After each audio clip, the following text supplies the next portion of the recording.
Goodmann, thank you for coming to my show. It's really nice to see your silhouetted heads out there in this big nightclub space. And inside this envelope, selected by Brendan Mack, my lovely director and spotlight operator, is the summation of all of your questions for me. And I'm going to endeavor to answer all of them so long as I don't find them boring or stupid, which is not a reflection on you. And if I give you advice and it is your question, you can have the rush of recognition, but also understand that if the advice I give doesn't work for you in real life, it's just another lie a drag queen told you. In this clamshell collection of questions on papers,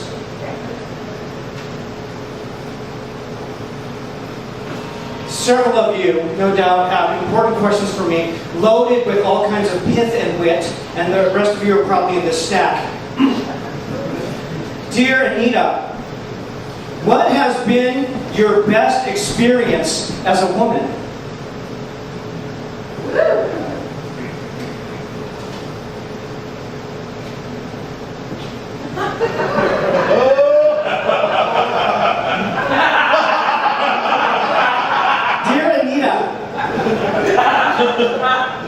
If you can see this thought bubble, oh my God. Dear, what? Hanging out, going to the Scoochies reunion, of course. Dear Anita, what's your best feature? My ass. Yeah, duh. And my frat, and my, oh, you want some of that? Oh my God. Okay. You got that's. We're just getting the show warmed up, right? Anita, will I find the man of my dreams who also likes My Little Pony? And the answer is, of course, Yahoo Group's adult.bronies.men. Right? That's redundant? Well, it sounds to me like I know who wrote this question then. Okay, dear Anita, is it rude for me to hit on my husband's lovers? They're really hot. Just seems like it could be, you know, selfish. Whoa.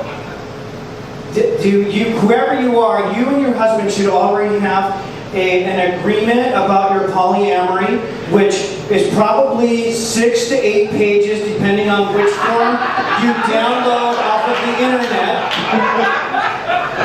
And if you're missing a critical paragraph about lover sharing, I recommend that you sit down together and you use nonviolent communication to find the appropriate language to describe the situation you currently find yourself in. Or that's just another lie a drag queen told you. You guys are all laughing because you know it's true. Dear Anita, why are you a blonde? And do the curtains match the drapes?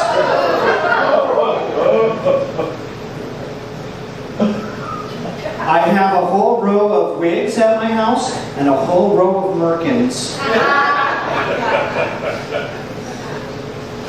Dear Anita, how do you get the perfect cleavage? You're born with it, it's no one's fault. Thank you. Someone's admiring my cleavage up front. Dear Anita, she say I love you on the first date? What? I mean, it'd be one thing if you had a second one that had an autocorrect on it, but really, I don't know what that's about. Dear Anita, spit or swallow? Spit. Dear Anita, swallow or spit? Swallow. Dear Anita, dude, what's the craziest thing you've ever done? Well, person in the audience curious about my adventuresome life. Welcome to the secret diaries of Anita Goodmann. And I'm about to share with you what is perhaps the craziest thing I've ever done that was also subsequently recorded on a videotape recording device and left in my care that I want to share with you. Yeah. Thank you. It was inevitable. I knew my priorities were conflicted when I was late for work yet again because I was buying cotton balls and nail polish remover at the drugstore next to the office. My cuticles had been stained pink from hastily applied coats of nail polish that were part of my preparation costume for playing hostess to a burlesque show. I'd already all but promised my employers that my days as a budding drag queen were coming to an end, and yet here I was, completely exhausted, at 9:45 on a Friday morning, hastily trying to remove the last vestiges of eyeliner, nail polish, and glitter from my body. My many late arrivals, the long-winded midday phone calls with the burlesque show producer, and getting caught making 25-color printouts of the latest Anita Goodmann photo shoot on the company printer had gotten around the office. Aren't those nice? That my friend, that's from 2006. So you know. Had gotten around the office. And then what happened, Anita? I can tell you that, what's the next slide? Go to the next slide. Oh, yes. One would think that hanging on to my position, paying $80,000 a year, would be my top priority. Yet I was living for the rush of getting into costume and bringing Miss Anita Goodmann into the world for yet another visit. I was voted with my mascara brush, and anyone could see who was ahead of the polls. Despite being something of a loose cannon around the consultancy, let's call it Achilles' Corp. I did have my fans, and I'd often reward them with autographed pictures of me, printed on the company printer, of course, and the occasional DVD presentation of our recent performance in the company lunchroom, because I figured by being completely open and above board, I could render all the rumors powerless. Meanwhile, at home, though, things weren't going so well, and I had to take an angry phone call from a disgruntled client on a Tuesday afternoon while my son played in the neighborhood sandbox because I had to cancel all my meetings for the week because my soon-to-be ex-wife had decided to extend a holiday vacation to include a week-long junket to Turkey and had just neglected to inform me. While the client was yelling at me on the phone, wondering when the work was going to get done, I realized that there was nothing I could say that would make any sense to her at all. With my job teetering on the brink, though, the company holiday planning committee came to me and asked me if I might like to perform. I thought that was a terrible idea at first. And then I realized, it might be fun, and I didn't know how much longer I was going to have that job anyway. So I accepted. So tonight, the first entry from the secret diaries of Anita Goodmann is actual video of that performance, which took place at the EMP Sky Church. And I did do the expected holiday classics as agreed. And I also tacked on one additional song, which happened to be the song that I was performing at the local burlesque show. And as I sung it, I was led, as if by the hand of God, to each of the founding partners of the corporation. The hands that fed me, and I bit them. I just want to let you all know that I might not be the only cross-dresser that is this. I'm just the most well-known. I'm just trying to pave the way. Next year, we'll see what it's like next year. I think I'll want them out of the way, probably. I have one more song for you all, and then we'll move on to the dancing, alright? This song is my show closer that I'm at the Bedroom Club on Wednesdays at the Last Supper Club, which I hope you come down and see now that I'm about to show you.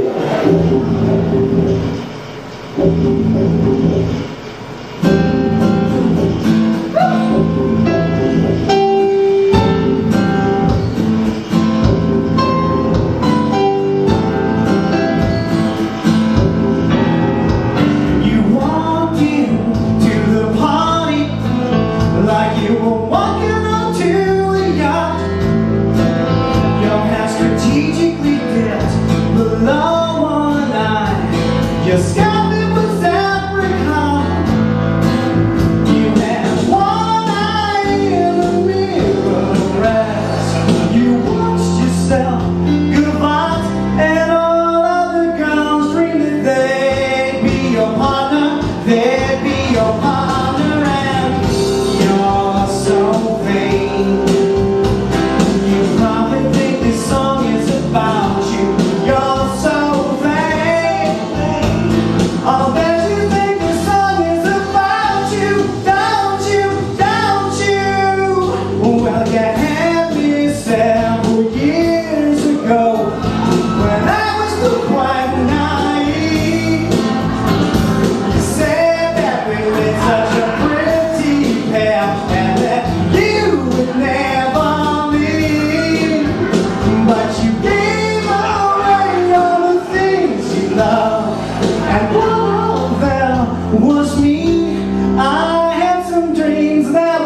my coffee, clouds in my coffee, and you're so vain. You probably think this song is about you. You're so vain. I'll bet you think this song is about you. Don't you, don't you, don't you know? Now, it's customary at this time to enjoy this song. It doesn't last terribly long, but it allows me to go around to different people. There's the audience, which is really all around the Anita Goodmann experience. To the woman who taught me how to cover my ass. Is this? I had some dreams, there were clouds in my coffee, clouds in my coffee, and you're so vain. You probably think this song is about you. You're so vain. I'll bet you think this song is about you. Don't you, don't you? Well, I heard you went to Saratoga, and your heart's naturally won. Then you flew your Learjet up to Nova Scotia to catch the total eclipse of the sun. You're where you should be all the time. And when you're not, you're with some Underwood fire, the wife of a close friend, wife of a close friend, and you're so vain. You probably think this song is about you. You're so vain. I'll bet you think this song is about you. Don't you, don't you, don't you know? You probably think this song is about you.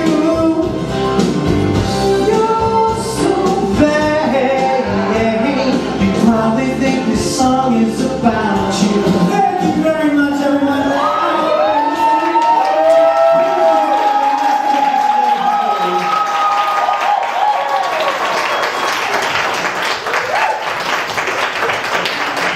So it only took a couple of rumors about me being a slack off at the office to start getting the ball rolling on maybe not being there anymore. As for me, I was just in a terrible place. And I was desperately afraid that I was going to lose that job, and just as afraid I was going to have to keep it. My boss, my new boss, a professional project manager, and very proud of it because it was the one thing she was super good at, caught me in the hall and pulled me into a conference room. She says, "Tim, I have something very important to tell you. No one here wants to work with you." And I said, "Have you talked to the people I'm currently working with?" And she says, "Let's not split hairs about this. Just take this as a word of warning. There's some people who they're afraid that you're not going to be able to do the work." So of course I was shocked by this, right? And I said, "Well, you have to understand, I'm going through a complicated divorce." And she said, "I guess I can't relate. I've never been divorced. And by the way, I wouldn't bring this up with anyone if I were you." So of course I went out into the floor and went to everybody's cubicle, desk, and office, asking them if they had any problems working with me. And of course no one seemed to know what the hell I was talking about. But the next morning when I got to work at 9:15, I was like Captain Kirk, who beamed down to the alternate universe Enterprise, where none of the crew was on board. I walked around from desk to desk, cubicle, and office. No one was at their desk. I went back to mine. I opened up Outlook. I looked to see if there was an important meeting that I was missing, and there was nothing on there.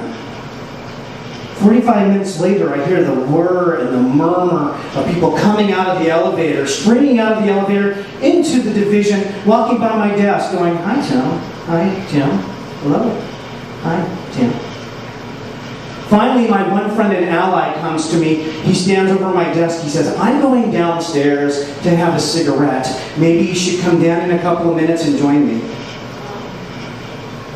So I went downstairs. I went down to the elevator to the parking garage. I went back to the safety area where the fire extinguishers and the smokers were kept. they're down there smoking troglodytes, and I said to my friend, what is going on? He says, they're having a meeting. They had a meeting. I'm like, I know, what about? He said, you. I said, what for? He says, they were trying to decide if you were a good worker or not. I asked, what was the verdict? He said, it was split. Half of them thought you were the worst worker they'd ever seen. The other half thought you were awesome. So stunned, I went back up to my desk and pretended to work.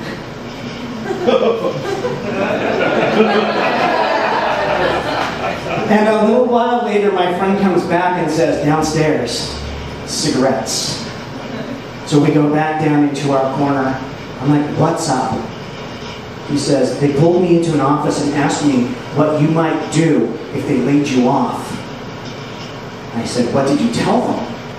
He said, I told them you would be relieved and say, where do I sign? And I said, you're right. The next morning when I showed up at work, there was a meeting in my Outlook. One of those meetings that only has a list of people you don't want to have a meeting with and no other explanation. And they came to my desk and got me. They took me back to the conference room, and it was the hardest thing they'd ever done. And they let me go. Now, some people have said, why can't you sue them? What? That's not right. Well, let me tell you that, first of all, they had no HR department at this company. So there was no one to go to in the first place. And because of that, they didn't know whether or not, because of my cross-gender presentation, whether or not I might be litigious. So they were being super nice to me. As they're walking me up to sign the papers, the guy who just let me go says, hey, you know, Tim, we're not going to make a big deal out of this. We're not going to give you a box or anything. Like, you can have the rest of the day. Say your goodbyes, you know. You have your laptop, right? There's probably some personal stuff on there. Hey, we've all got personal stuff on our laptop, so, you know, whatever. Just bring it back in a couple of days, okay? And I couldn't decide if they were being nice to me because they liked me or because they were scared shitless. I guess it was split. So I did go back to my desk, and I had all day to get all Doogie Howser on my ass.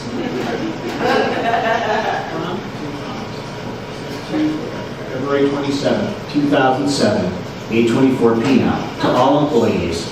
Subject, goodbye and thank you. I would like to extend my thanks to my many coworkers and friends for my time with Achilles. As of 4 p.m. Tuesday, I'm no longer with the organization. I will be in the office briefly on Wednesday to wrap up loose ends and return my laptop. I honestly believe that people are the true wealth of any person or organization. Many of you are among the finest people I've had the honor to work with in my career. For those of you who I've had the pleasure of working with, I want you to know I've treasured the experience. You are my wealth, and I appreciate all you've done for me. Please contact the IND engagement managers to determine the status of any projects still in progress. If you'd like to contact me in the future, here's my contact information. I look forward to hearing from you. Also, every Wednesday, I'll be in Pioneer Square, continuing my performing career as hostess of the Bedroom Club. I would love to see you there. Live bravely, fear nothing. Tim. So it all worked out for the best. They went on to run their company into the ground. And I moved on to be the lovely presenter of this particular story this evening. And if there's one thing that I find very satisfying, it's that no one who worked with me during that time at Achilles can listen to oldies radio and not hear Carly Simon and think of a certain blonde someone. And that is perhaps the sweetest revenge of all.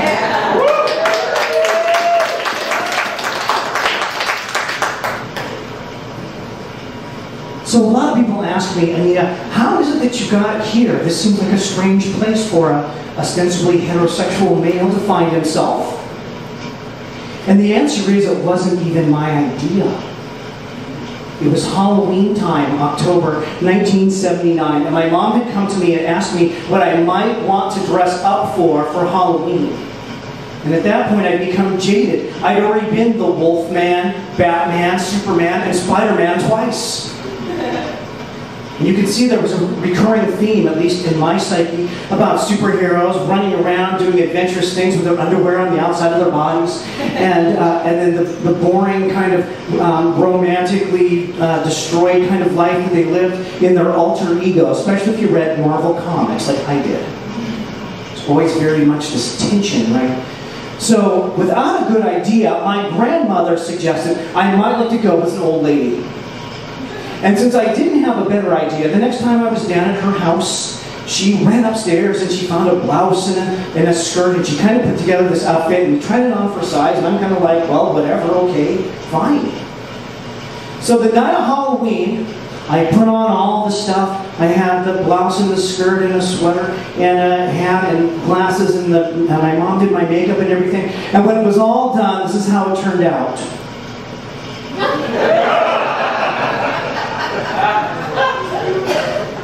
And if you think this is funny, you should see the entirety of my family on that evening. And that mummy, that amazing mummy, is my brother. And that's my sister's the bride, and my mom's the cat, and I'm Anita Goodmann over there. So we went down to the elementary school, my brand new elementary school, and we stood in line in the dark, waiting to get led into the multi-purpose room for the Halloween party. And while we're standing there, all the kids are talking to each other, but no one is talking to me. I think it's really weird. And then one girl who I'd known since kindergarten, she was in line kind of in front of me. She finally kind of has this glimmer of recognition, and she says, "I know who you are, Tim." So I was like, "Hi." And then we went inside the multi-purpose room like all kids do, and this was the 80s, and we were drinking, or almost the 80s, and we were drinking Kool-Aid, running around the place, just getting crazy, and finally they gathered all the kids together by class and put them up on the risers to figure out who was going to win the Halloween costume contest. And they did the kindergartners and the first graders, they did the second graders. My brother the mummy won. He wanted me to share that with you. I left that out of the original show. Boy, did I catch hell. The third graders, and then finally it was time for the fourth graders, which included me. So I got up on the risers with all of the other kids, and I can see the two teachers, and they're walking back and forth like this, and they're taking a long time, and they're looking up at all of us, and I got the feeling after a while that they were looking for somebody. Finally, one of the teachers makes eye contact with me and just says, "Thomas?" And I'm like, "Hi." I won the contest! Mr. Robinson went and got the popcorn ball and he handed it to me! I felt like Timmy Lupus in that 1970s movie, The Bad News Bears, when he catches the fly ball and he doesn't know what to do. It's like, oh. It's like the sky opened up. And then something happened called the reticular activating system. Do you guys know what that is? Have you ever wanted to buy a new car, and so you're out on the freeway and suddenly everybody's driving that car too? That's the reticular activating system. It's a system in our body that helps us find what we seek. So now I was looking for cross-dressers and finding them everywhere. Bugs Bunny, Elmer Fudd, Woody Woodpecker, they were getting away with murder. And then on the 80s sitcom and drama show landscape, there was a performer named Christopher Morley, and he was the cross-dresser on every single show. So if there was ever a cross-dressing murderer, it was probably Christopher Morley, but I saw him fooling Ted Knight on Too Close for Comfort. And then finally, I saw the Return of the Pink Panther, where, as part of the setup, Clouseau is missing, right, because he gets abducted by a cross-dressing bandit, which is played by a woman, and then they dub in her voice, so she's talking really deep like this, which I found super confusing. After that, the next group picture I have was from my high school, because my high school had Pep Week. And on Pep Week, we had all these different theme days. You guys have had Pep Week in your high school, right? We have School Colors Day and all this. Well, my school happened to have Opposite Sex Day. Yes, really.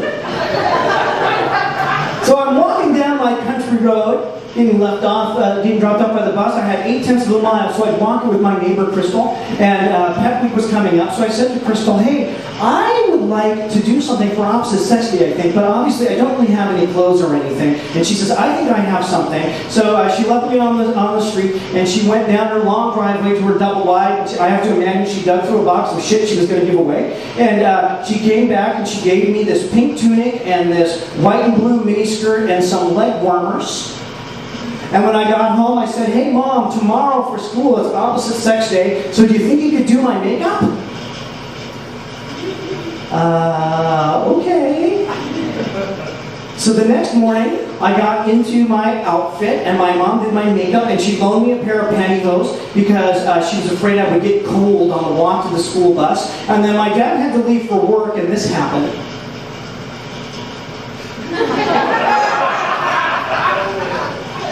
And then I went to school, and unlike a lot of people who tell these tragic transgender stories, everybody's like, that's awesome, we love that, right? And the next year I did it again for opposite sex day, and my journalism teacher wanted to know how I got my boobs to look like that. And then as a senior, I actually decided against it because I was feeling kind of weird about it, right? And then everyone was mad at me.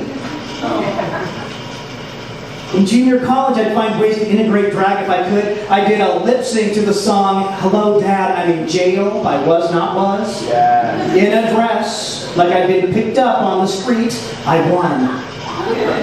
And then the Violent Femmes added up. We did a lip sync to that, and we all wore dresses to that and smashed some melons on the stage, and they gave us that prize money. And then when I went away to university, we had a live comedy show that we did on our cable station, Cable 8, called Live at 8. And whenever they wrote a part for somebody who needed to be a cross-dresser of any sort, they always knew there was only one person who'd be willing to do it. It was me, so I would do that for them on that show. So when I got back to Seattle, I started to live on my own, and I would go to The Stranger, because this was before the internet, really, you know, like as a consumery thing. And you'd have to go to the back of The Stranger, and there'd be all these ads, right? And you try to find something to match, and you each pay to leave voicemail to each other. What a scam. So I'd meet people to go dancing in places like Neighbors and sometimes here Rebar. And before we would leave, I'd often get made up with my date, and then we'd go to my ex-college roommate's house, and we'd hang out for a while, and I'd make him just kind of soak it in.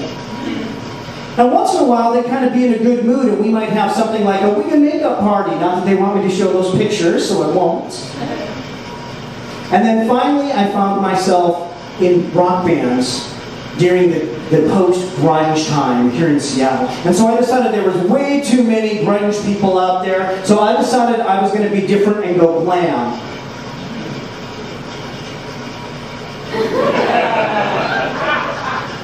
Just let it sink in, right? That's at the off-ramp for you historians out there. And the other bands would often say, hey, you know, we like the glam thing, but don't wear mascara because you look too much like a chick and it's freaking us out. Eventually I got married to that woman, and she knew all about the cross-dressing and all of my misadventures and everything like that, and when we were first together it didn't seem to bother her. But over time it became more and more of an issue, and so I was heavily invested in being married. So sometimes when you're in that kind of pair bonding situation, you decide to make some compromises. So I tried to keep it away from her and just kind of set it aside. And then I started to cook up this idea as my bands were not really happening right. I had this idea for this drag persona, and I went to her and I said, hey, I have this idea for this thing. And she's like, I don't want you to do that because I'm afraid you'd be too good looking and people would hit on you, and that would be embarrassing for me. But then when we went on a family vacation to London, England, and on the second day of a 9-day vacation, she left the apartment to go on a date with her lover that she had been cultivating on the internet to take care of my 3.5-year-old son. They turned off their cell phones. I assumed they were dead. And I called my ex-mother-in-law and I said, I'm divorcing your daughter, you just should know.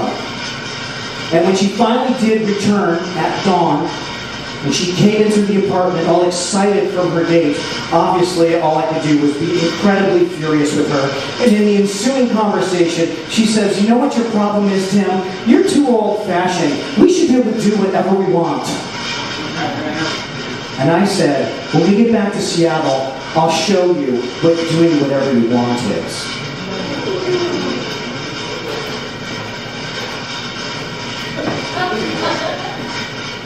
I thought I would be cross-dressing and drag in public for 6 weeks.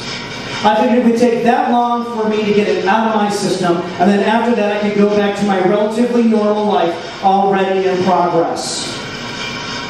When we got back from that trip, it was 4 days before my 37th birthday, and when I was putting together the slides for this presentation, I went to my iPhoto library, and there were no pictures of that birthday party in there. I don't even know what we did. What I do know is in that same period of time, I went out on MySpace. You guys remember MySpace? Yeah, I went out on MySpace looking for someone who might help me come out. And so I narrowed it down to burlesque performers, the other cross-dressers that happened to be on MySpace, and then there was this small set of people who seemed to be kind of in both camps, and they were in this transgender cover band called Nasty Habits. So I contacted Rachel, the guitar player from Nasty Habits, saying, hey, I'm a crossdresser and a guitarist. You're a crossdresser and a guitarist, obviously. What should I do? Should I join the Emerald City Social Club? And she said, only if you want to be in a PTA full of middle-aged crossdressers. And I said, that doesn't sound like fun for me. Maybe for other people, that's good, right? Everyone wants to read back the minutes of their crossdresser meeting. But I wanted to go and meet people, so of course Rachel offered me this alternative. She said, well, my band is playing at the Vogue, and you can come down and see my band play, and then afterwards there's kind of a burlesque and drag queen open mic, and I'll introduce you around. So I took her up on that offer, and the night that I decided to go out, I was still very not sure what I was going to be doing, and I didn't really necessarily want to be recognized or anything, and I just cobbled together this outfit that was it was a brunette wig that was kind of too short for me, and I had a black turtleneck top with long sleeves and this thrift store skirt and a pair of shoes I bought at Nordstrom Rack 12 years previous. And in that outfit, I walked out of the house and got in my car, and as I was driving through my neighborhood, I got to the first stop sign, and when I got there, I took a deep breath, I put this visor down, I popped open the mirror, I looked at my mascara and crusted eyes, and I said, are you really going to do this? I popped it up, and I kept driving to the Vogue. And when I got there, Rachel kept her promise, and they did perform, and she did meet me, and she did introduce me around, and I met everybody that was in the scene at that time, and that's when the Vogue was on 11th Avenue, where Crypt is now. So a while ago, right? So I met all the people that were there, Monty and Shauna, and Monty in particular, he was one of the proprietors and was also transgender, and he looked at my face and says, I love your face, it's so feminine, and I thought, finally, my weak chin is good for something. So then we went next door to Purr, and while we were there, even though I was dressed so dowdy, these girls were fussing around with me and stuff, and coming from a place where it wasn't feeling very loving at home, I was a little shocked, and so I made a pact with myself that I would go back the very next week. And I did go back the very next week. But I had this idea, right there it was, right there's that wig. And I had this idea that I wanted to do things differently than what I had done before, because whatever series of decisions I made that caused my previous life to collapse into a pile of rubble, I need to do something opposite from that. So the first rule was, one, do everything opposite. Where I was impatient, I was going to be patient. Where I was selfish, I was going to be giving. Where I was masculine, I was going to be feminine. The second thing was I realized I had been like the Great Oz, and I had spent so much energy worrying about what might go wrong, and in the end I couldn't control anything, and I went through the most tragic valley of life, even though I spent all this time trying to avoid things from happening. And you know what? You can do that as long as you have willpower, and everybody agrees with you, and you're getting along, and we all know how often that happens. It ended up that worry was a bad investment. I had been so cerebral about what I was doing, I decided I needed to just be accepting. So instead of understanding, I decided to accept. And then the last thing I decided to do was to just say yes to anything that the universe gave me. Because I've been saying no, worried about how it might not work out, and it turns out it didn't work out anyway.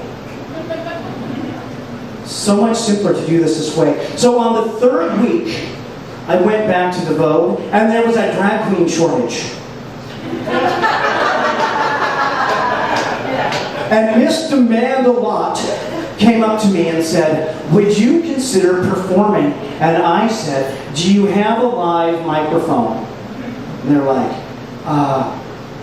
well, I guess, yeah, okay. So I already had 3 whiskeys when I wandered out to my car to retrieve the karaoke CD that I'd been practicing in secret all the way to the back. And I went inside and I handed them the CD and they put it in the one DJ booth, and then the guy jumps down and runs across and turns on the microphone and the reverb. Because it was the Vogue and it was 2006. And I performed The Tide is High by Blondie and Dreams by Fleetwood Mac. And although I do have videotape of that, I would prefer not to share it with you at this time. Don't worry, I have other stuff that you can see. Believe me, you know, there's things you don't want to see. And that's definitely one of those. So, unfortunately, at the same time, I got outed at work. And it was kind of my fault, I'll admit it. We were driving from Achilles Corp to Gigantic Software Incorporated. And while we were on 520, I was riding with my friend Marina. And Marina was a Russian graphic designer. And she was talking to me about all the difficulties she had about love, because the definition of the word love was different in Russian than it was in America. And that was surely the cause of her problems. And also, she wanted to talk about how women had to wear so many different faces in life. And I said, that's a really interesting conversation. But can I share something with you? And as we sat in the lobby waiting to be called back to make our pitch to steal some budget from somebody's office, I reached in and pulled out an envelope. And inside that envelope, this was kind of before digital photography was a big deal, I had inside a small stack of photographs given to me by this weird pervert photographer who had taken them the week before and then given me my copies. So I handed Marina the photos, and she looks at me and she says, your photos are so fabulous. You should be a Vanna White.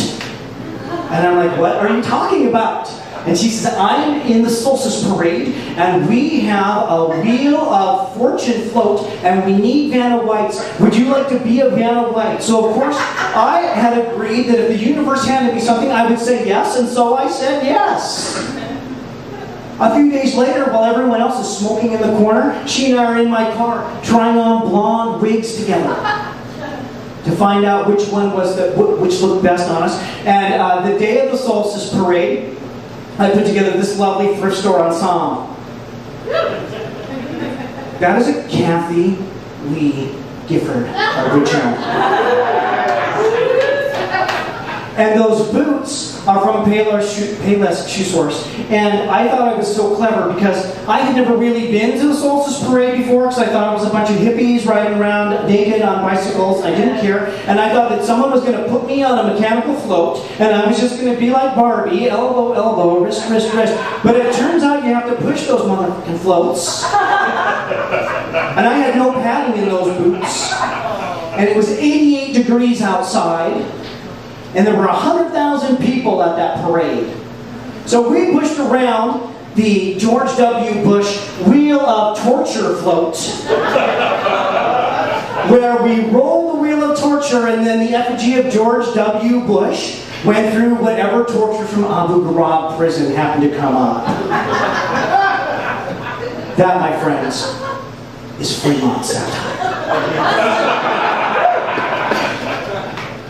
When we got done, after I walked about 12 miles in the burning heat, my only saving grace was I read an article about people who wore makeup at Burning Man, who recommended you put on SPF 50 before you put your foundation on, which I had done, but that was not enough to prevent getting a sunburn from that blistering sun. But I'd been out in front of 100,000 people. I had to walk back from Gasworks Park to where Roxy's Diner is in Fremont. My feet swollen inside those boots, limping along. I was just pathetic. When I got to the corner where Habitude is, some gentleman looks at me and just says, boys will be girls. I had to go to the bathroom so bad. And I parked behind Studio Litho, which is a recording studio down there where my brother-in-law is the head engineer. So I knocked on the door and said, hey, can I come in and use the bathroom? Looking like that. And he says, yeah, sure, come in. And as I walk inside, he says, Tim, I'd like you to meet Stone Gossard. He says, this is my brother-in-law, Tim. I'm like, so nice to meet you. Oh, shit. So the very next day, I get on Flickr, because Flickr was new, and I had this suspicion that people were probably taking pictures of the parade, and they might even have taken pictures of me. So as I went out hunting around, I found this picture that says, just transvestite. And I thought, oh shit, things are getting serious. I'm a known transvestite on the internet. So I decided that probably, based on the pressure of work, that I should probably retire.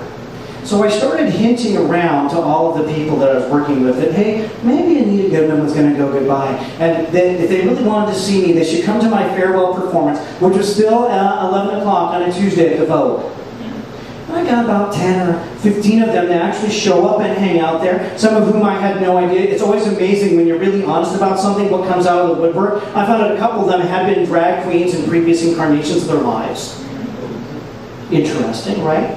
And I decided to perform for them. And while I'm performing, they are giving me these, they worked in Bellevue, right? So they're giving me like $10, $20 tips. And I'm like, well, if I could just keep this up, I could quit that stupid job. So when I was done performing with, there they are, right? So there's my early, that would be July. You can see I'm still tan from the, from the walk. So I thought I was going to give it up. And so the last thing I did is I went out on MySpace and I said, I'm going to give Anita a little bit of respect. I'm going to make her very own MySpace page for my newly coined moniker of Miss Anita Goodmann. Previous to that, I thought my drag name was going to be Miss Anita Goodfuck. But it sounds so horrible when you say it. Even when you spell it like Guy Fawkes Day, it still doesn't work. So I changed it to Anita Goodmann, and I put it up on MySpace. And then the very first message in my inbox was from a burlesque show producer who wanted to know if I might like to audition for her reboot of a show called The Bedroom Club. And I had decided that I was going to say yes. So I called my future ex-wife and said, I'm going to an audition. I'm going to be in a burlesque show. And I went and met Cleo. I didn't know that everyone had just quit and she was putting together a whole new show. But you know what? Yes. Right? Opportunity. You take it. So let's back up just a little bit. I talked to Rachel, and Rachel said, will you come and see my band play and I'll introduce you around? And I said yes. And then while I was there at the Vogue, I met another lovely performer, Miss Cassie O'Hara. And she asked me if I wouldn't mind videotaping her performances while she did her thing. And I said yes. And then my friend Marina, then Roxy Doll, who ran the Tuesday night Vicious Doll show, basically the drag queen and burlesque open mic. She asked me if I wanted to perform more, and I said yes. And then my friend Marina asked me if I wanted to be in the Solstice Parade, and I said, that's pretty good, isn't it? We put a bag over his head, we'd shock him, we'd put him in an electric chair, and we'd put his feet in water. It was really good. Hardcore. So then Cleo asked me if I wanted to become the hostess of the Bedroom Club, and I said yes. And then we made a big move, and we went from the Northwest Actor Studio, where the Annex Theater is now, where we were on the 3rd floor packing couches and everything in and all of our stuff every single week. And we got an offer to take it down to the Last Supper Club in Pioneer Square, and she asked me if I wanted to help produce the show and move it down to the Last Supper Club, and I said yes. And then while I was at the Bedroom Club, I was discovered by Bing and Penelope Wheeler, and they asked me if I would like being a guest hostess on their show Big Wheel Bingo, and I said yes. Then Babe of Belltown asked me if I wanted to be a part of the panel for Match Game Rebar, originally Match Game Belltown, and then Match Game Rebar, and I said, and then my friend Ronald then Miss Sylvia, stay for more, asked me if I wanted to be part of her show Bacon Strip, and I said, yes. And then my friend Jackson Lowe had this Monday night drinking show down here at Rebar called Get Loaded, and he wanted to know if I wanted to do some video and be part of the tomfoolery with that, which included going head-to-head in rock trivia against John Keister. I handed him his ass. And I said, yes. And then my wrestling clown friend, Ronald McFondle, asked me if I wanted to be on World Extreme Pencil Fighting League, and I said, no. Actually, I said no. But then they told me they were going to be TV cameras, so then I said yes. Then at Winged Productions, they were looking for a drag queen who wanted to be the vice president of Damnation Services in a Jean-Paul Sartre-influenced no-exit style play called Inferno, which they cast to a different drag queen, but she demurred, and so they asked me if I wanted to do it, and I said, hell yes. And then my friends at Children of the Atom asked me if I might be interested in doing stand-up comedy, which I thought was a great idea and a real challenge to me, and so I said yes. And then my friend Ciolo Thompson, who had seen and talked to me about all of these things I'm sharing with you tonight, she was putting together a book on modern feminism called The Better Bombshell, and she said, would you like to have your first published work be in this book? And I said yes. And then I went to the Rendezvous, and I asked them if I might do a monthly show down there based on my character called the Anita Goodmann Experience, and they said yes. So what is the Anita Goodmann Experience? Well, it turns out that there's not a lot of casting opportunities for contemporary cross-dressers in the Seattle area.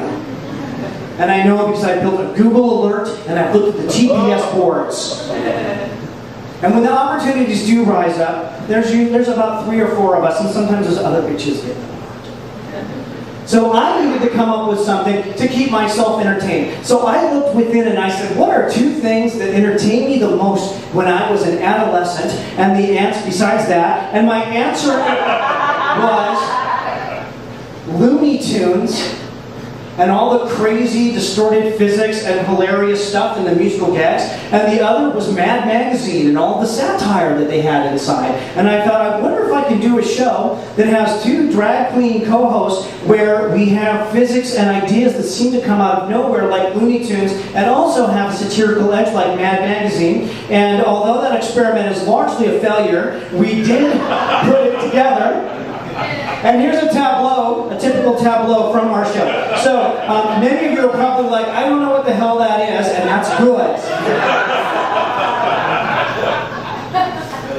Because for me, I have no background in theater. So I didn't have any idea what I was supposed to be doing. My background was from something completely different. So I went and grabbed Miss Cassie O'Hara, and then we have in this particular tableau, of which there are 40 episodes of the Anita Goodmann Experience to choose from. I chose this one with Cassie talking to Graf the Goblin, played by Brendan Mack, thank you, and Mr. Gary Glory Hole, who's a recurring character on the show. He was actually, my friend Josh was doing Gary Glory Hole just as a character out in the wilds, and I said, hey, can we just bring him onto the show? It seemed like a natural fit, like, you know, Bugs Bunny and Daffy Duck. Only Gary Glory Hole and me. And then here's Christmas. And on Christmas we have Santa Claus, of course, Gary Glory Hole. That's Stacy the Bear. Stacy the Bear is a Moochie recurring bear character. That costume belongs to Paula, the Swedish housewife. And she let us use it to create this very Moochie bear that was a lot like the guy you met just after college who just wanted to live at your house for maybe like a couple of days, man, and ends up staying there for 2.5 months, uses all your toilet paper and says, sorry dude, all the time. We met Stacy when we were camping he gave Cassie his number. She called it a mistake. And then I told you before, we did 40 of these episodes. Here are just a few of the posters. I got a lot of graphic design practice in making these posters, ladies and gentlemen. So I watched all of the episodes I had on tape, which is most of them, and I narrowed it down from the 50 or so hours down to what was watchable. And from that small pool of stuff, I narrowed it down again until finally I arrived at the quintessential 2.5 minutes of the Anita Goodmann experience.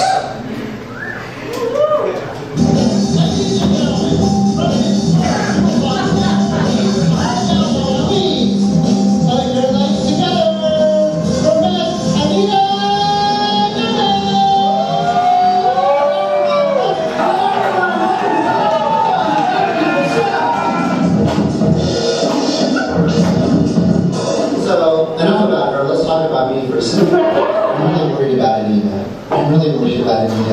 Anita is obsessed with Twilight. You guys remember she went on that big 7-day bender? Space Camp was awesome. You know it's my dream to be the first tranny in space. So we went to space camp. Entertainer! It's Unicorn Holio. This is Grandmaster Bang. And this is Grandmaster Chick. Justin Bieber. Christine, be a verb. Well, we're gonna go to Taco Bell. Taco Bell! Fuck Taco Bell! Mr. Gary Glory Hole, Santa Claus. Charlie Sheen, what are you doing here? Let's hear it for Gams Galore. Welcome my guru, Pati. Who would have expected a giant bomb to come on stage? Only people who come to our show all the time. Hi, I'm Anita. I'm Cassie. This is really well. Amy Winehouse is too soon. To you, Stacy. I am Vanessa Williams.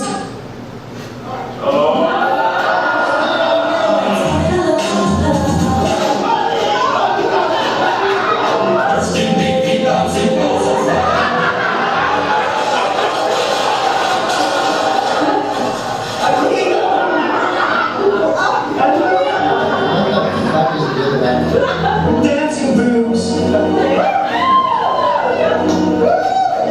Oh, holy shit.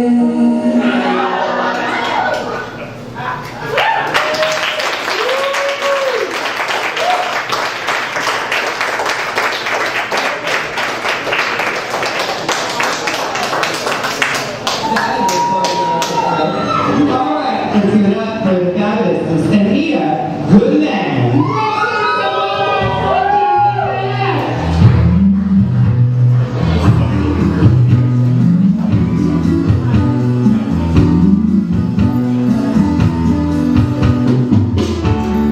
We heard you leaving, that's okay. I thought a little while time had just begun. I guess you must have scared yourself, you turned and run. But if you have a change of heart, you don't lose that number. You don't wanna call nobody else. Send it off in a letter to yourself. Ring it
because I was performing in a Cadmus nightclub, not unlike this one right here and now. I felt because the solo by the karaoke performer was not living up to Walter Becker standards, that I had to dance to entertain you.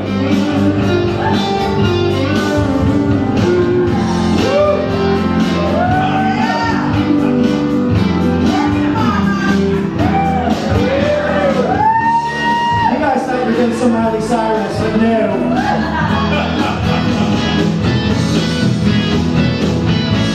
You tell yourself you're not my kind, but you don't even know your mind.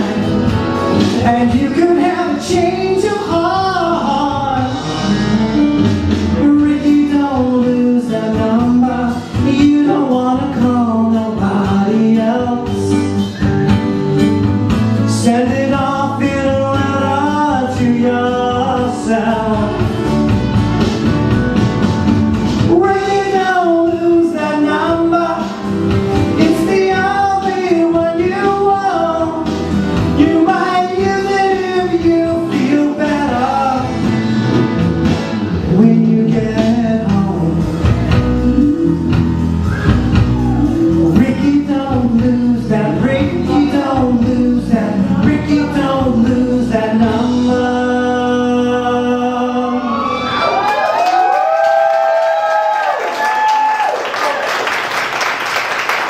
So why Ricky don't lose that number?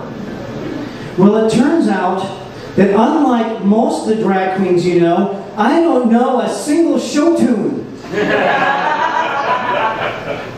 I grew up listening to rock and roll music, and you can quiz me all about the Replacements, Fugazi, and the back catalog of the Kinks. It's true, when I was, well, I guess 12 years old, right, fresh off this experience, the reticular activating system, I spent the night at my grandma's house in her den where she had a television where I was left unattended on a Saturday night, and you know what I did? I tuned it to NBC, and I turned on Saturday Night Live. And on that particular episode of Saturday Night Live, David Bowie was performing. And his backup dancers were Klaus Nomi and Joey Arias. And they're up there singing TVC-15, right? Uh-oh, TVC-15. I'm like, what is this? There's a man on national television performing in a skirt, and everyone is cheering. I wanted to go to that world. How did I get from Auburn, Washington to that world? I still haven't figured it out. But I was suddenly obsessed with all this music because in those days we didn't have infinite choice. You had to listen to the radio, or you had to have a really cool older sister who was banging a musician to learn about anything good. I saw Gary Newman performing Cars on Saturday Night Live, and I'm like, who are these people? Desperately tuning the radio, trying to find this mystery music. The B-52s do Dance This Mess Around. I'm like, what is this weird stuff? Where do I hear it? I had no place to go to find it. But I was obsessed with rock music. I just loved it. I mean, I didn't know that there was this whole culture that revolved around being a drag queen that included things like having Miss Silvio Staplemore have you pile into her Lincoln Continental to drive to a party on Beacon Hill full of 19-year-old boys dressing up in drag to see if they wanted to be drag queens or not, until she took me there. I didn't know why I was at that party. I was looking at all the boys who were struggling with whether or not they wanted to be drag queens, and I noticed there were a lot of girls doing their makeup. I spent all my time talking to them, and I was never invited back. I didn't know. I came from rock and roll. So I wanted to come up with this idea that was more of a rock and roll kind of drag queen. Something that came from this other place. But because I wasn't getting my lessons from the traditional drag community, and I come to this particular presentation in drag at a very late point in life, at 37 years old, I was like a 13-year-old girl learning how to dress and get along with the other girls. I fortunately fell into the burlesque community where I met a whole cadre of female impersonators. And they would all breeze into the bedroom club, go down in the basement of the Last Supper club. They'd be all dowdy, they'd just come off work or whatever, they were tired, and then they would do themselves up, and there'd be hairpins flying, and wigs would go on, and clothes would fly off. And when they were done, they would come back downstairs, they'd get out of all of their clothes, and they would leave. And I started to feel that hint of competition, like maybe I should be doing more with my outfits. Because I didn't really know some of this stuff. Like, everything I bought was a size 14 at the thrift store. Because it fit.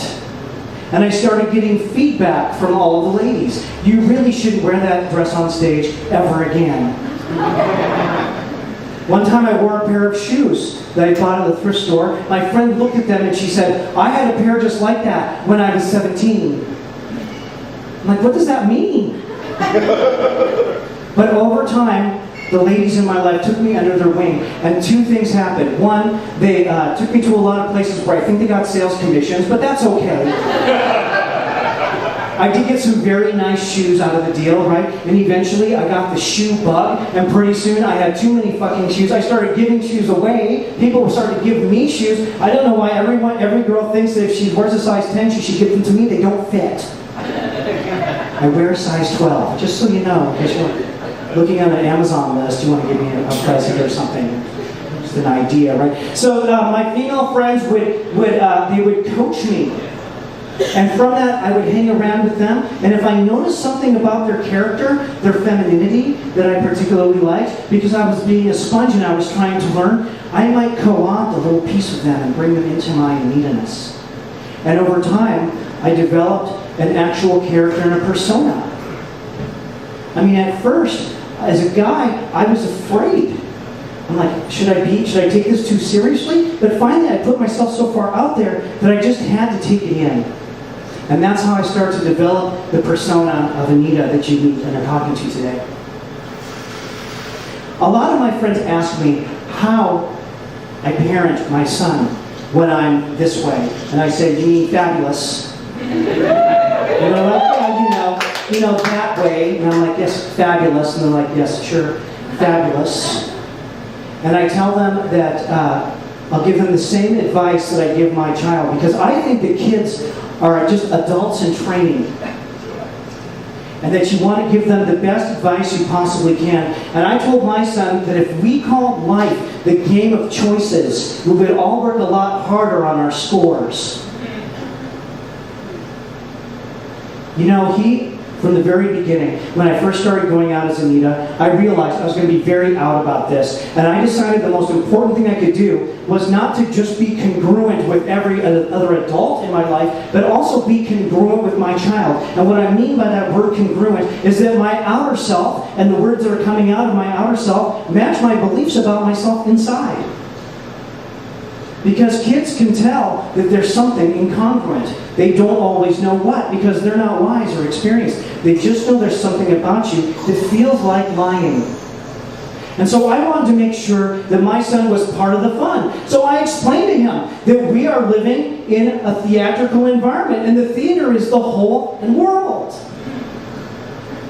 And that we're going to go out and have fun and present ourselves as honestly as possible. Now, that doesn't mean that I'm not being conscientious about his upbringing or his care. And I have explained to him that Anita Goodmann, in some circles, is a bit like my secret identity.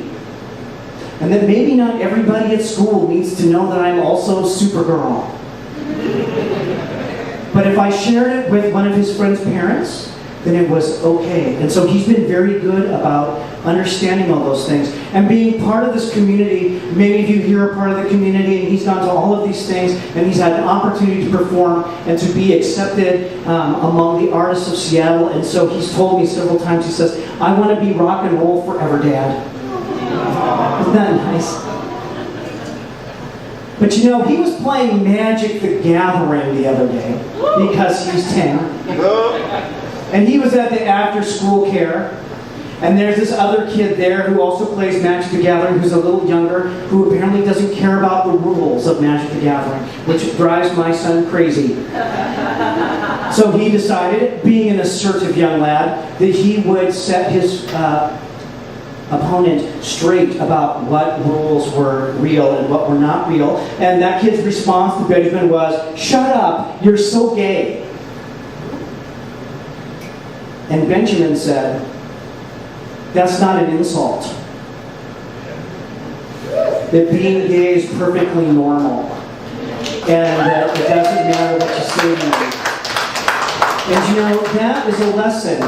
Because, you know, like RuPaul says, we were all born naked, the rest is dragged. She's smart. She deserves a television show. So my son has grown up in this environment where he understands that yes, you can still have standards for the kind of company you keep, but it should have nothing to do with the color of your skin or the kind of people that you want to associate with on a day-to-day basis because you're attracted to them.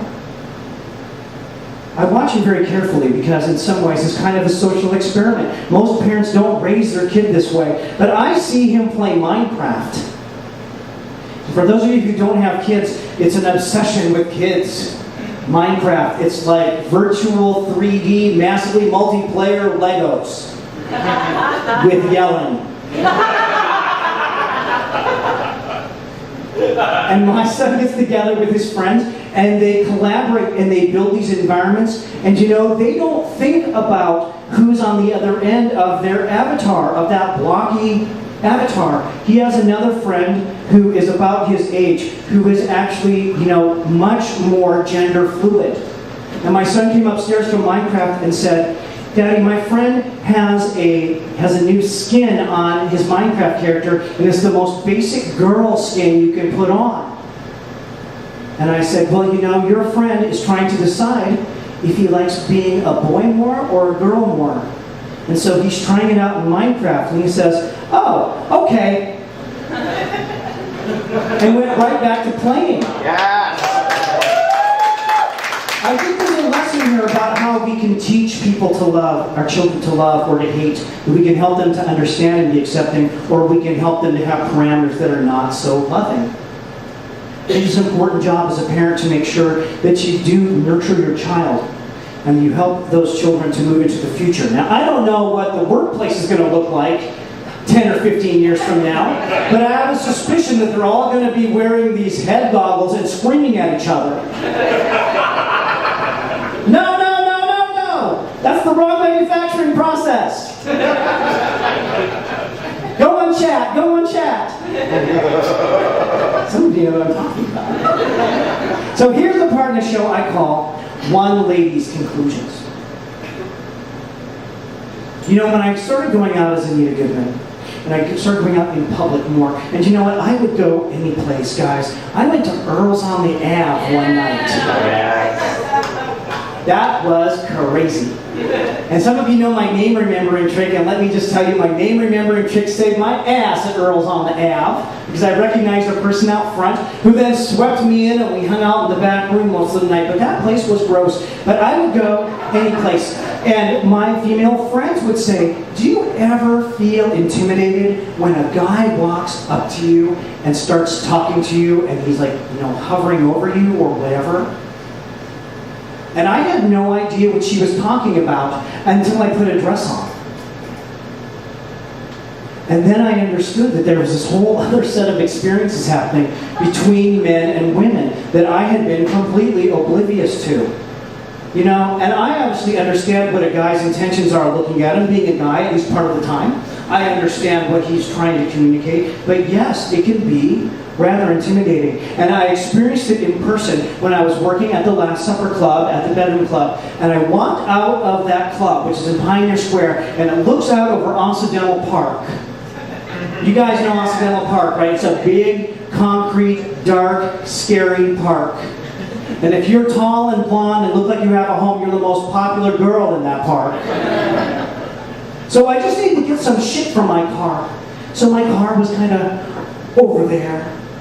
So I start walking towards my car, and I look out into the dark, and I see this figure silhouetted against the streetlight, and he starts singing to me, and of all songs he starts singing, "I got you, babe. I got you, babe. I got you, babe." I'm like, oh shit. I can see he's starting to turn I realize he has me in the vector. You guys know what the vector is? The vector is where you, as a woman, are headed to a specific destination, and he, as a man, has figured out where that is, and he intends to triangulate you and meet you at that spot. So I'm walking along, and I'm like, I have to get this guy off me, but I also don't really want to, blow my hand, if you know what I mean. So I'm kind of giving him all the female tricks. First, I'm staring him down. I got you, baby. I got you, baby. I'm like, oh shit. What am I going to do? Finally, I feel like I'm out of options. I'm almost to my car, and then I turn around and say, "Don't give me any shit!" He de-vectored.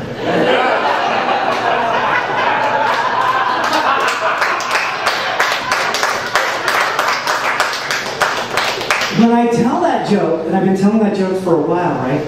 My friends, especially the ladies, will come to me and they say, you know that joke you tell? The one where you tell that guy, don't fuck with me? I love that joke. And I have to be insistent that that's not the joke.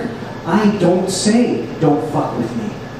Because that guy, he's not even really thinking that hard, I don't think. I think he sees something bright and shiny, and he just wants to get a closer look. Now, obviously, some other part of him is thinking, I got you, babe. But on the surface, where the real cognition is happening, he doesn't have a thought in his head.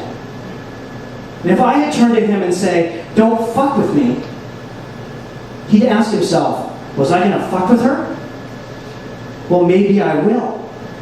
Because in male talk, them's fighting words. But when I say, don't give me any shit, the guy looks inside and says, was I going to give her some shit? And he doesn't really know what that means as much, right? And so he has to spend more time thinking, and then he has time to assess. And then he realizes that voice is deep. And that chick's got some guns.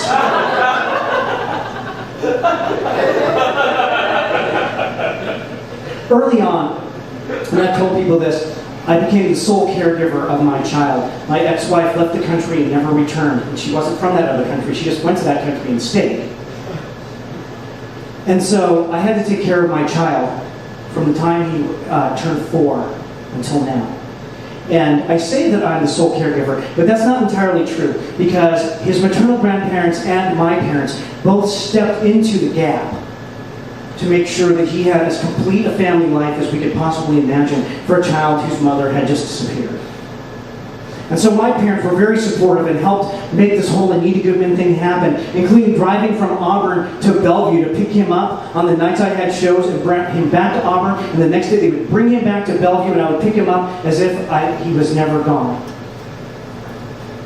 So my parents took my son out camping in their luxury camper, which is like an apartment on wheels, to ocean shores. And at the end of the work week, I drove out to join them. And my son and my dad was notorious for going to sleep really early at 8:30. My son and my dad were asleep, and my mom and I were still wide awake. So we decided to go for a walk on the beach. And of course, she had a lot of questions for me because it seemed like I was losing my mind. She wasn't sure where any of this stuff was going, and neither did I. And we sat back in the playground together at this resort, and we're swinging on the swings together. And my mom says, I just have a question for you. Do you want to be a woman? And I said, I don't think that that's what I want. I said, hey, Mom, do you remember that book from the early 70s or late 60s, Black Like Me? I know it's a terrible analogy now, but it was all I had at the time.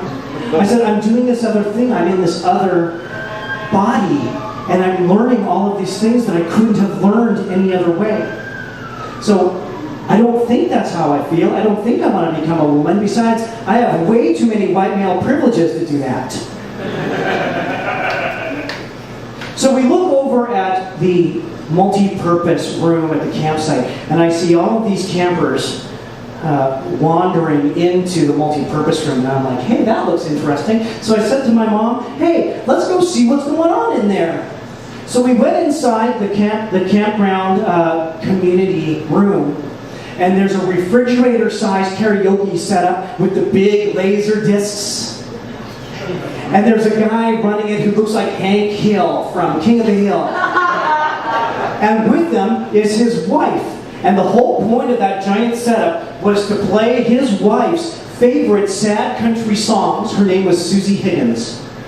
And then she was singing them for us. It wasn't an open karaoke at all. It was Susie performance for us via karaoke. And so she was like the second lead in the church choir, a little flat and maybe not all that exciting to listen to, but her repertoire was sure interesting. And I was kind of fascinated hearing her versions of Harper Valley PTA and Satin Sheets.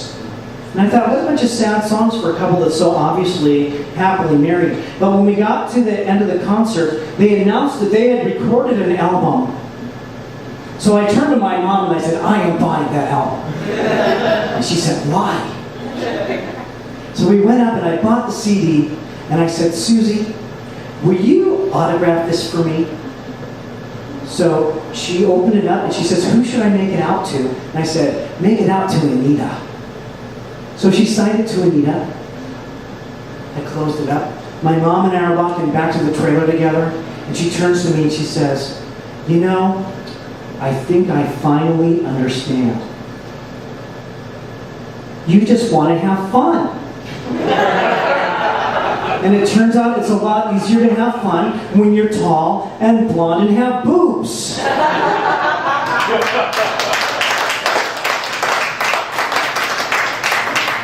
But it wasn't just a physical transformation, right? In performing as Anita, I ended up acting my way into a new way of thinking. Over time, I had to develop this part of myself to be a performer. And then I began to realize something. That the divorce had demolished me. That as Tim, I was a broken man. And that I was hiding inside, trying to heal. And I had fortunately, through a mysterious sequence of events, found a way to go out in the world and use myself as Anita as a shield. At first it was a little distressing because I was having experiences as Anita that didn't seem to relate to my life as Tim. And then I realized that we're not islands of experience.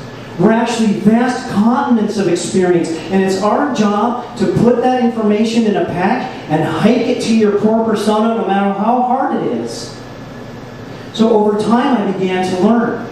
And I realized that the things I'd taken on, the responsibilities of presenting myself as a woman, and the lessons that I learned, all the peer accountability for making sure that you are all put together, all the critiques, the pressure, the examination, the evaluation, all that stuff that's real in the world of women, at least for me, was a responsibility that I chose to take on. And why was I unable to take on similar responsibilities for myself as a man? The time of the divorce, I wasn't even masculine or feminine. I was like a neuter. It was going to work, punching a clock, going home, making sure the bills were paid. I wasn't living, I was existing. And then I found a way to be someone else and look back upon myself and help myself grow. Now, it would have been so easy for me to just run away into this fantasy blonde life and leave that man life behind. But we all know that that's not real and that's not right. That to do that would be to embrace this idea of a Western gender duality. And yet I wasn't living in that duality. I was living in an Eastern idea. I want to make myself whole. I wanted to share all the complementary energy in my continent of experience. I wanted to have experiences that were as powerful that I was having as Anita, and have similarly powerful experiences from a masculine point of view as Tim. And it was a long walk back to that trail, and it took a lot of steps, sometimes in some very painful shoes. And I made a lot of missteps on the way too, I have to admit. You know, people often are confused. And they say, how do I refer to you? And I always say, refer to me as presented. And if you're unsure of the presentation, just have the courtesy to ask them how they prefer to be referred to. It's so incredibly simple, and they will thank you for it. I say that I'm like same pilot, different planes. So the same person is inside, and yet each of these planes is different. My Anita plane handles differently and has a completely different set of responses in the world than my Tim plane. I had to put all of those flight miles in. And once I spent that time as Anita, healing and growing and bringing myself back into the world as Tim, I felt whole. And in that, I was complete.